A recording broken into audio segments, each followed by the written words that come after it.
Good evening, ladies and gentlemen of D-Class personnel. Go ahead and have a seat. For those of you who don't know me, my name is Commander and I'm going to be briefing you on the SCP that you're about to go study. Now, before we get into it, I want to address last week's incident. Now, first of all, I have no fucking clue why I even have a suggestion box in front of my office. You guys are either complete smartasses with it, and on top of that, everybody has a boss. You have to do what you have to do, so... But I'm sick and fucking tired of people writing suggestions in my box, raising hands at these briefings, whining and complaining amongst themselves about the incident in the cafeteria last week. The wet floor signs were clearly marked, they were clearly visible, they were clearly labeled. I myself put all of those out. All right, the wet floor signs were very clearly available. Granted, none of you knew that we were waxing the floor with...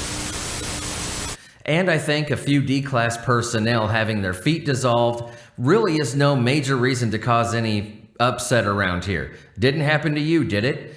And besides, those people are getting sent home anyway. Now what we're looking at is SCP-567. What? You're looking at me like I'm a fucking asshole or something. If they're getting sent home, you're not. Jeez, I mean, they don't have their feet, but I'm sure they'll live pretty normal lives. I mean, at least until it moves all the way through their bloodstream and they suffer a full body explosion.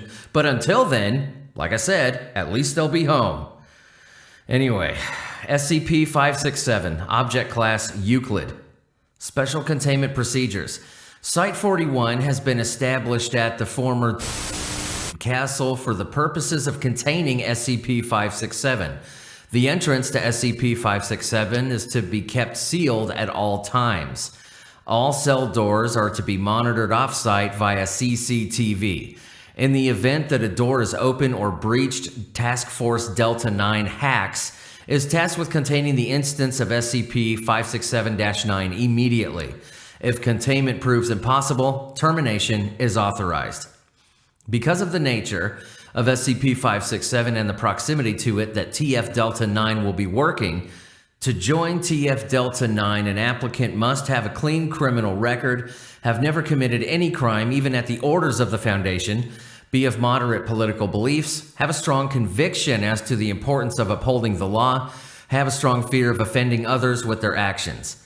Description: SCP-567 is located in the dungeon beneath Site-41, located in Data Expunged.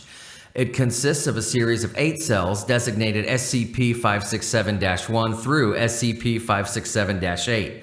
With the majority of people, objects, the cells remain inert. However, when individuals meeting certain conditions come within 2.5 meters of a cell door, shackles will materialize and launch from the inside of the cell, restraining the subject and dragging them within.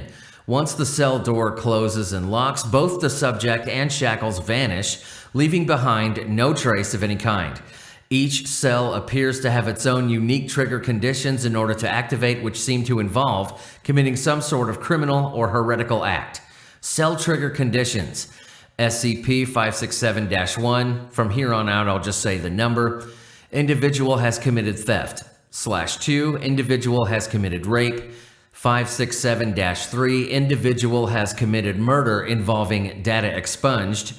/4, individual has committed murder involving data expunged. 567-5, unknown.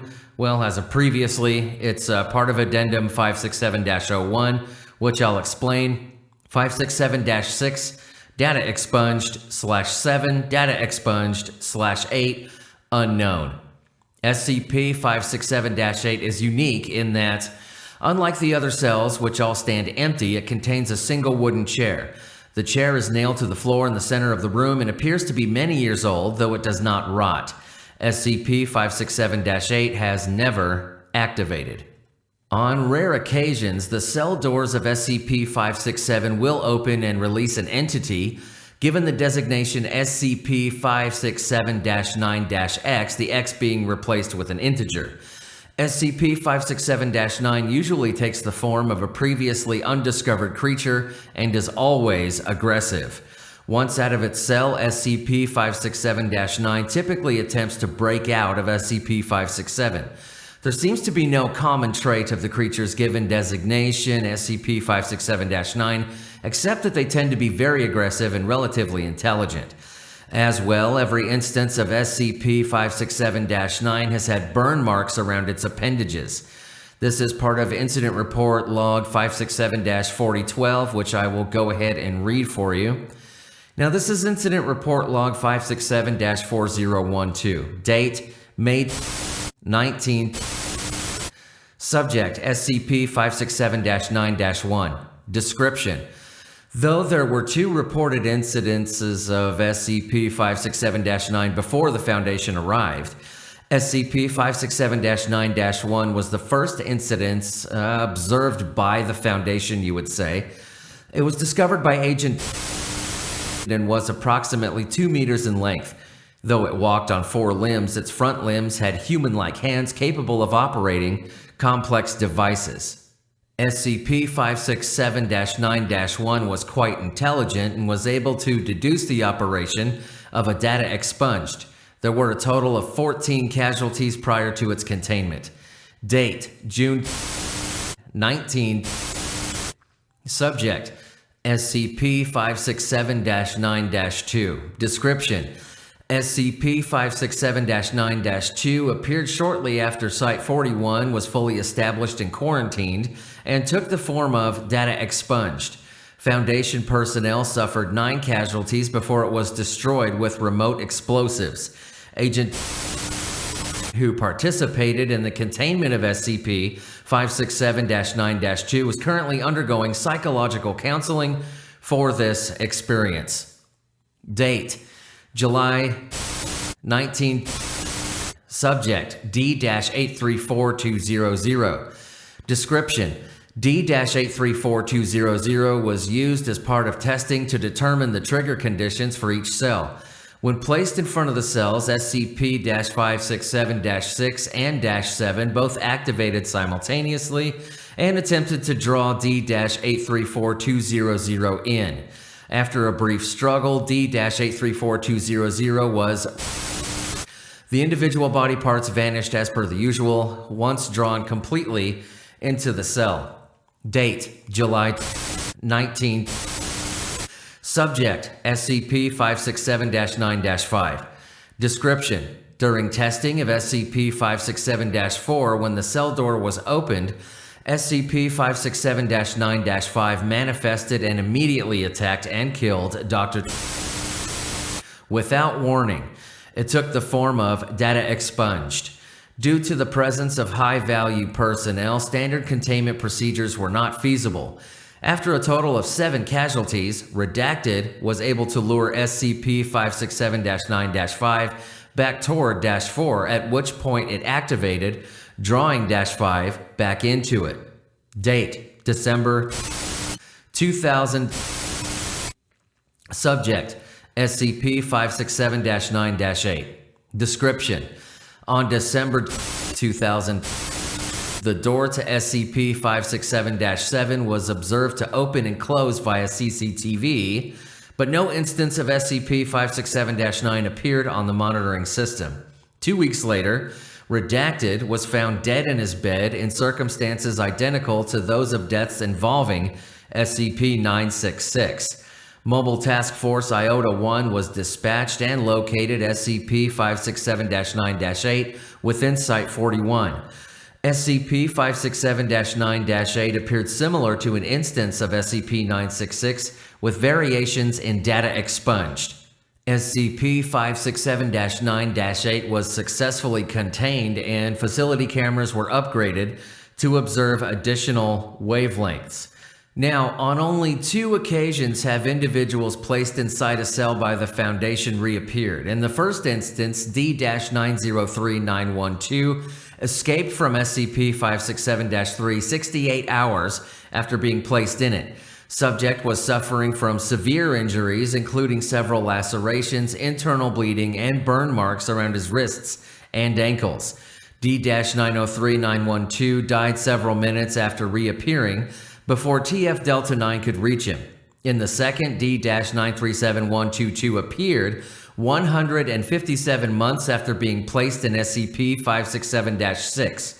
D-937122 attacked Foundation personnel on site, despite also having suffered serious injuries including head trauma, several missing fingers, and burn marks around her wrists and ankles. Once restrained, D-937122 was interrogated by a member of Task Force Delta 9. This is referenced in audio log 567-937122. I'll go ahead and read the log here for you. It states, Agent -021, please state your name. Heavy breathing is heard from D-937122, no response. Agent 021, please state your name. D-937122 does not respond. Agent -021, look, I'm very sorry and I want to help you, but we can't give you medical attention unless you cooperate with us, so please state your name for the record. D-937122, my name? You want to know my name? Fuck my name. There is no name. There is no anything. But there is. I escaped. I got the medal off. None of the... I should be free. Let me go. D-937122 is heard struggling, apparently attempting to escape. Agent -021, I apologize, but now we have the opportunity to... D-937122, interrupting Agent -021. Fuck your opportunity. There is no opportunity. There is only escape. You called me a monster. Maybe I am one. But the nightmares, compared to their crimes, I've done nothing. You understand? Nothing at all. I haven't done anything wrong. Nothing. End log. Closing statement. At this point, D-937122 breaks down into hysterical sobs. Agent -021 attempts to calm her, but she only grows more hysterical. D-937122 begins gasping for air and appears to go into cardiac arrest. Attempts to revive D-937122 fail.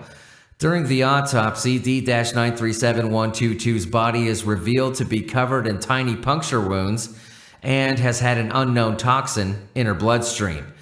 Addendum 567-01. Further testing with SCP-567-5 has revealed that it is triggered by those who have committed adultery. It is also noted that not all individuals who have committed theft trigger SCP-567-1. Consistent patterns have not yet been established. All right, ladies and gentlemen, that was SCP-567. You are dismissed.